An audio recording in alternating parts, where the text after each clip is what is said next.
Hello and welcome to Walk the Talk. I am Shekhar Gupta at Bangalore's Bishop Cotton Boys School, and my guest this week, one of its most illustrious students, Nandan Nilekani. Hi, Shekhar. Welcome to Walk the Talk. Thank you. Great to be back.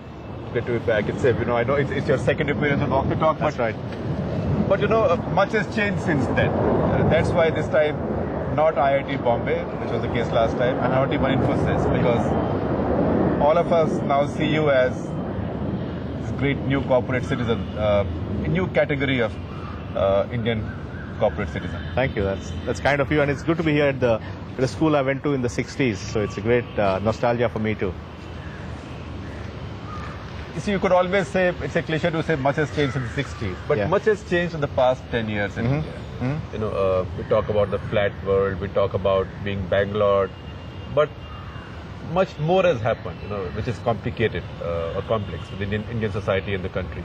How do you look at that sitting in Bangalore? No, I think that's a very important point, because I think, we thought we had the whole globalization argument, flat world, Bangalore, all that.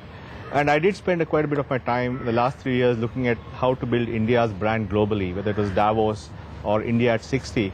But after some time I realized the challenge is not building the brand globally, the challenge is within.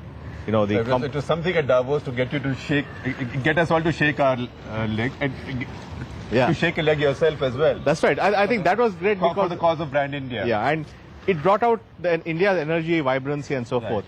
But when you come back, you realize that it's a lot more complex, because there's so many forces at play.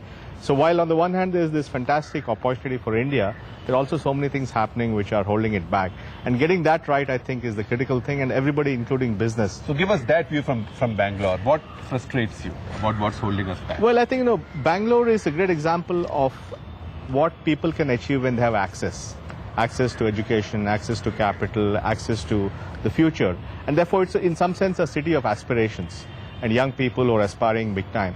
And I think this is just a microcosm for what's happening in India, where everybody's... Or what should happen in India? No, I think the aspirations have been unleashed. I think in every nook and corner, thanks to television, the media, thanks to the internet, aspirations have been unleashed. It's our capacity to cope with meeting those aspirations where the challenge is. And I think that's what really bothers all of us, that there's this mismatch. And the flip side of not being able to meet aspirations is you will have resentment and you'll have a backlash. And therefore, the speed at which you respond to aspirations, that's the critical challenge from the Bangalore's viewpoint. Does the politics of India frustrate you? Does it worry you? Yeah, I think it is, because I think, if you have a political gridlock, especially in terms of the ideas that take us forward, then I think we run the risk that the opportunity that we have will leave us by. I think one of the reasons why the Brand India campaign worked globally was the strategic argument for India was very clear. The population dynamics, the entrepreneurial depth, the technology capability, the fact that we have a democracy, the fact that we have global factors are in our favor, all these things. English is a big thing. So when you tell this to a foreigner, he says, wow, you guys have really got it made. But then when you come back and start examining on the ground, then you realize that it's one thing to have these strategic opportunities, it's another to convert them in reality. And that's where there are two problems. One is the problem of execution, that we don't do what we're supposed to do. And the second is the problem of the fights we have on ideas. The recent nuclear debate is an example of that. How did you look at the nuclear debate sitting in Bangalore?